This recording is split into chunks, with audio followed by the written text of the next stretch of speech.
Don't come back! Or you'll die!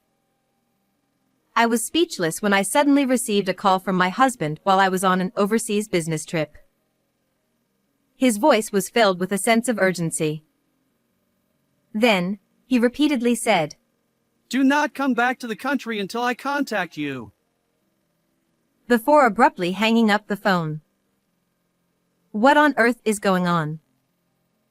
No matter how much I thought about it, I couldn't figure out what he meant. The ominous message left me feeling crushed by anxiety and fear. I tried calling him back to get a proper explanation, but I couldn't get through. Little did I know at that moment what kind of situation was unfolding. I am Nancy, 35 years old. I worked as a technician at a major manufacturer. 5 years ago, I married my husband Jason, who worked in sales for a trading company, and we've been living together ever since. Even though we were often busy and our paths didn't cross much, the time spent with him in the home we built when we got married was the most important thing to me.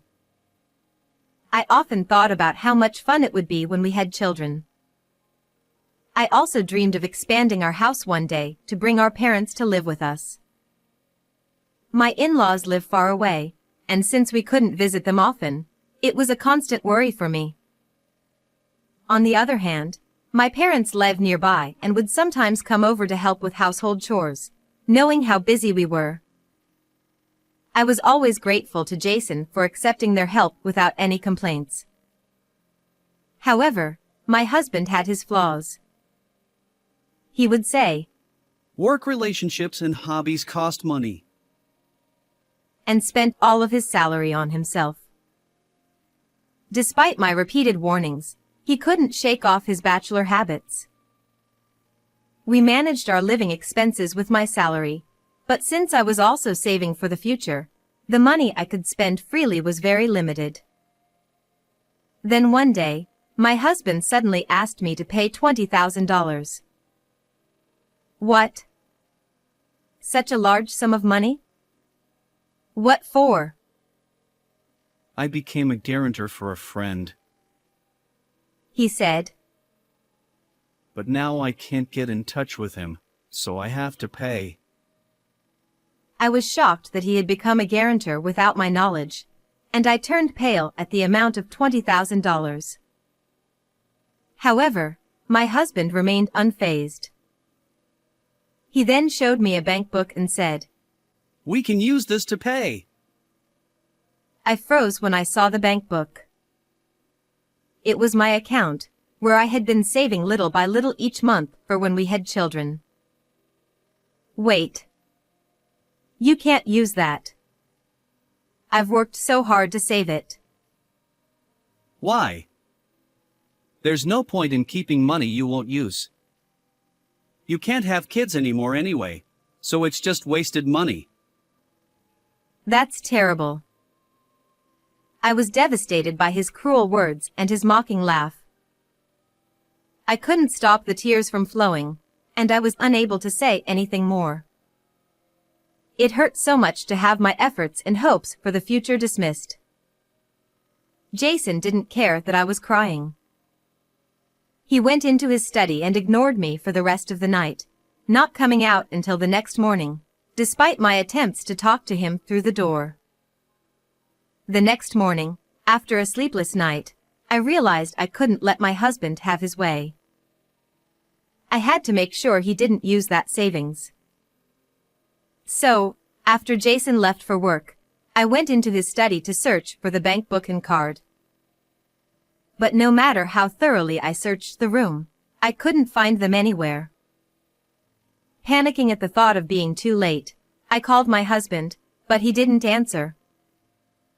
Eventually, I received a message from him saying, I'm on a business trip and won't be back for a few days. 3 days later, when I returned home from work, I found the bank book and card carelessly left on the living room table. With a sense of dread, I quickly checked the bank book and saw that all the money I had saved had been withdrawn. How could he do this to me? I was heartbroken and furious, and I couldn't stop crying. Although I had been concerned about his extravagant spending, I had tolerated it because we managed to get by. But at that moment, my patience reached its limit. However, just when I thought we needed to have a proper discussion, I was assigned an overseas business trip. I was entrusted with a major project, and the duration was at least 1 month, possibly extending to 3 months. In addition to my usual work, my days off were often consumed by preparing for the trip. Meanwhile, my husband seemed to be deliberately avoiding me, and there were many days when we didn't see each other at home. In the end, without having the chance to talk things through with him, I left for my overseas assignment. A month and a half later, I was pleased to find that the work was progressing well, and I could return home earlier than expected.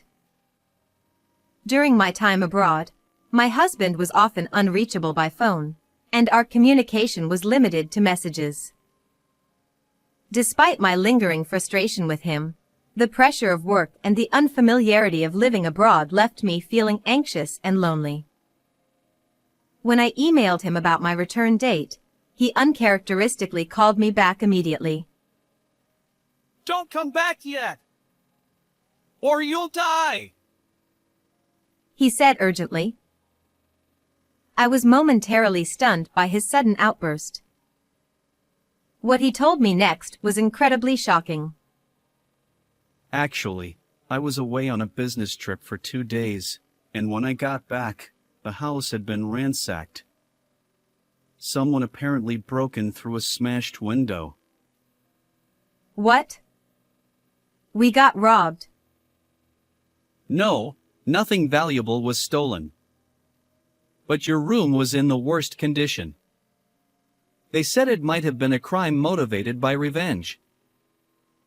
Since the perpetrator hadn't been caught yet, and there was a danger in returning home, my husband emphasized. Do not come back now. Seeing how serious he seemed, I was overcome with anxiety and fear, and I immediately canceled my return flight.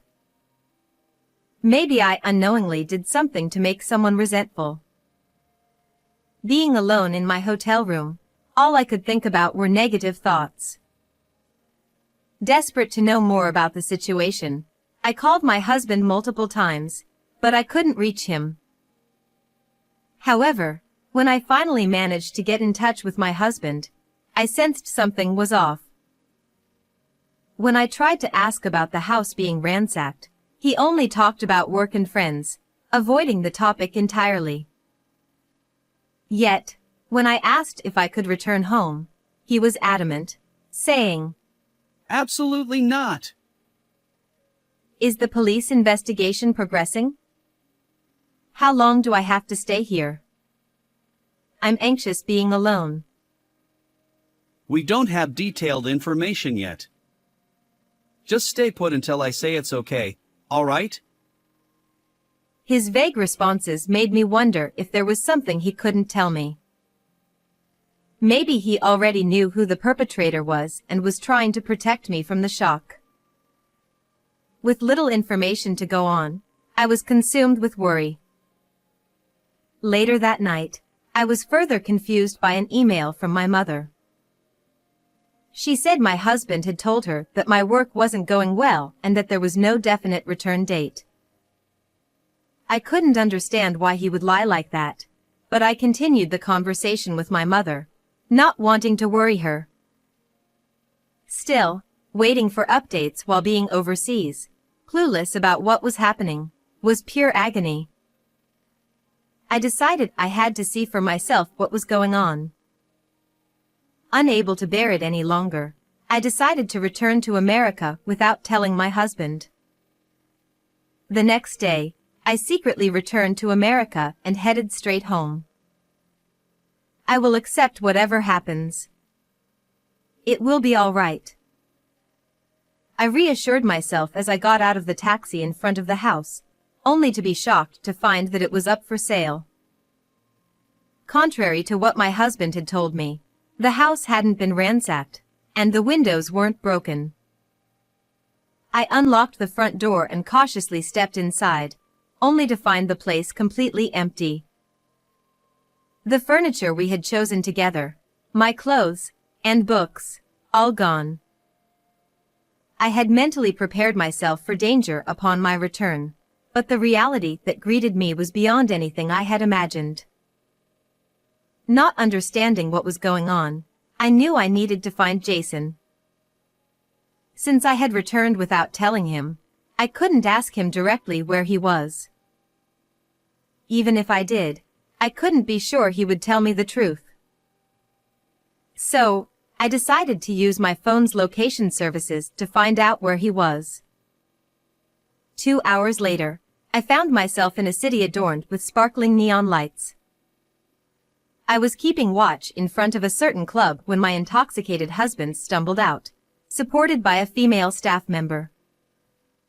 The house is likely to sell for a good price, and with my gloomy crying wife not coming back for a while, I'm free to have the time of my life. Clearly under the influence, he didn't hold back his loud, cheerful demeanor. The woman linking arms with him asked, "Are you not going to leave your wife?" Ha ha! He crudely laughed it off. That woman is my cash cow. I'm not letting her go. She'll keep working hard for me from now on.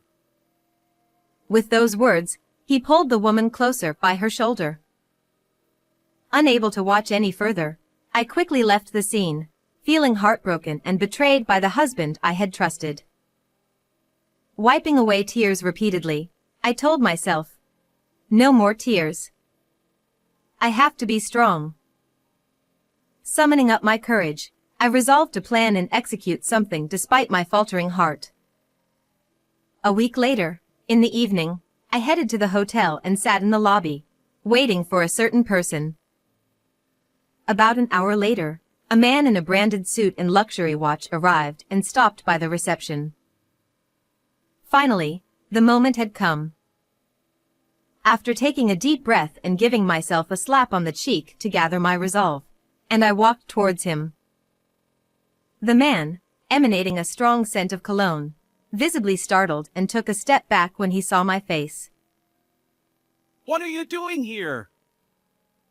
Waiting for you, Jason. As I approached my husband, he clicked his tongue and glared at me. Who do you think you are, ignoring my words and coming back home like this? Meeting after 2 months, those were his first words to me, and my anger reached its peak. How dare you say that? My shout echoed through the hotel lobby, drawing the attention of staff and guests alike. Among them, the most surprised was my husband himself. He looked flustered. Let's go to the room and talk first. He grabbed my arm and started walking. I stared daggers at his back in silence. Upon entering the room, my husband threw his bag down and took off his jacket, pushing it towards me. He gestured with his chin for me to hang it up. Who does he think he is, acting all high and mighty at a time like this? He doesn't understand anything. Filled with anger, I threw the jacket back at him defiantly, catching him off guard with my unprecedented rebellious attitude. I came back home to see the truth with my own eyes. Ha! What are you talking about? You mentioned before about being a guarantor for your friend. Give me his name, contact information, and workplace. I'll tell him to repay the money quickly. I confronted my husband with a piercing stare. But he looked bewildered as if he didn't know what I was talking about. It was incredibly painful for me, yet it seemed like something he could easily forget. That realization filled me with unbearable frustration. Oh. As if recalling something, he lifted his head and reluctantly loosened his tie. Letting out a deep sigh, he resigned himself. The thing about being a guarantor for my friend. It was a lie. He confessed. To my shock, The $20,000 debt turned out to be from my husband's reckless spending. Unlike you, I have expenses to maintain social connections. Stop dredging up the past. He defiantly yelled at me, shifting the blame onto me. His words about the past finally broke my patience. The only reason you could repay that debt was because of the money I had saved. I forcefully slammed the nearby table and confronted him. You used my money without permission, never paid me back, and now you're saying it's all in the past? Don't you dare act so self-righteous. Overwhelmed by my outburst, my husband staggered back. I took a deep breath to calm myself down. Then, shall we talk about the $50,000 debt you accumulated while I was away? At those words, my husband turned pale. I sat down on a nearby chair and silently gestured for him to sit across from me. He realized that my demeanor was different from usual, nervously took a seat, and feigned ignorance. I don't know what you're talking about. Did you think I only returned to America today? What? Isn't that the case? I've been back for some time. I found out you've been using this hotel as your home base by tracking your movements with GPS. I looked at him coldly, and he lowered his head, sweat beading on his forehead. I've had the chance to investigate your activities until today. Taking advantage of my absence due to the overseas business trip, my husband had been frequenting clubs and extravagantly partying with women. Additionally, he had been splurging on expensive limited edition brand items and gambling away money. As a result, in just a month and a half, he had racked up an astounding $50,000 in debt. To cover this debt, he had sold our house without my consent. That house, with its prime location and meticulously designed rooms, was a highly desirable property. Even I, a layperson, knew it would sell quickly. The appraisal of the house exceeded my husband's expectations, prompting him to decide on an immediate sale. However, upon receiving my notification of return, he panicked and lied to prevent it. Our home has been vandalized and is unsafe. How exactly did you plan to explain selling the house to me? I thought I could convince you that a house someone broke into was bad luck, so we should move. His cunning left me speechless, and I let out a deep sigh. Did you really think you could sell the house without consulting me? Seeing his face pale, I slammed a set of documents from my bag onto the table. He hurriedly grabbed them, and upon reading, fell off his chair. How? How did this happen? The documents nullified the house sale contract he had signed. He was visibly shaken, holding his head in disbelief. Too bad your plan didn't work out. He seemed to want to say something, but I ignored him and returned the documents to my bag. The cost of building our house was covered by the money I had saved diligently since my single days, so the house was in my name. For anyone other than the title holder to sell the house, my consent was required. My husband had forged a power of attorney without my consent. Naturally, such a contract was invalid, so I informed the real estate company and took the necessary steps to nullify the sale. Forging a power of attorney is a serious crime. Hearing this, my husband began to tremble. Oh, and there's another crime you're guilty of. My husband had been embezzling money from his company. Whenever his fraud was about to be discovered, he would shift the blame onto his subordinates. One of these subordinates, who had grown suspicious of being repeatedly blamed for things he hadn't done, had found evidence of my husband's wrongdoing. How? How did this happen? Your subordinate Harrison is an old classmate of mine. He's a bit clumsy but very serious and responsible. While investigating my husband's activities, I coincidentally reconnected with Harrison. Upon learning each other's situations, we decided to work together. My husband looked shocked but then quickly scoffed and defied me. I'm well regarded at the company.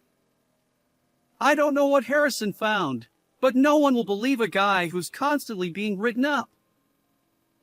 When I heard those words, a deep sense of disgust welled up inside me. I couldn't believe he was shifting blame onto a hard-working subordinate without any remorse for his own misconduct. My husband was still sitting on the floor and looked up at me with a sneer. I don't know what you're misunderstanding, but it won't be Harrison who reports you to the company. It's me. What? I have the evidence of your misconduct from Harrison, and if I tell them about all the debts you've accumulated, it'll be pretty convincing, won't it? I had already contacted his company, and a meeting with his direct superior was scheduled. The heads of the accounting and HR departments would also be present. Even if my husband tried to talk his way out of it, there was no escaping once the company started a thorough investigation. You're not serious, right? We're married. You can't do this to me. Just this once. Let it slide, please. Gone was his arrogant demeanor. He was now crying and clinging to me. This sudden change only fueled my anger. I will never forgive you. I pulled out another piece of paper from my bag and slammed it on the table. A divorce paper. Wait. If you leave, who's going to pay my debts? You should repay your own debts. It's only natural. As I scolded him for his foolishness, he hung his head in silence. And since the house contract is void, you need to return the down payment immediately, I demanded. At that moment, my husband turned pale and clutched his head. But most of the down payment is already gone. How am I supposed to pay it all back? He stammered.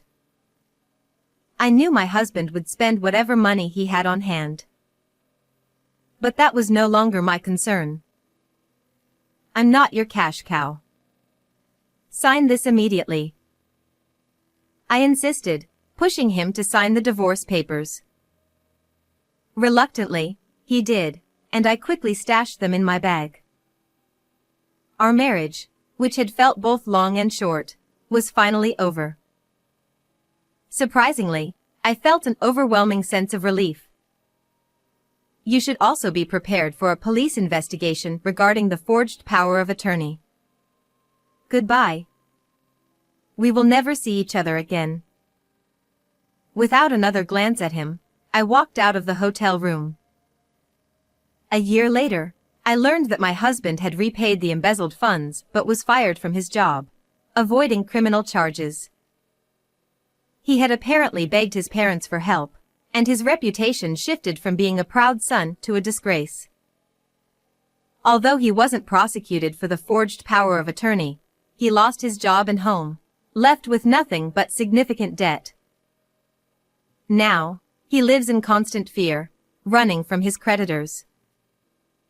As for me, I renovated the house I loved and invited my parents to live with me. The three of us now share a happy home. With another major project on the horizon, I will soon travel abroad again for work. Life is fulfilling, and I cherish every moment spent in my beloved home with the people who matter most.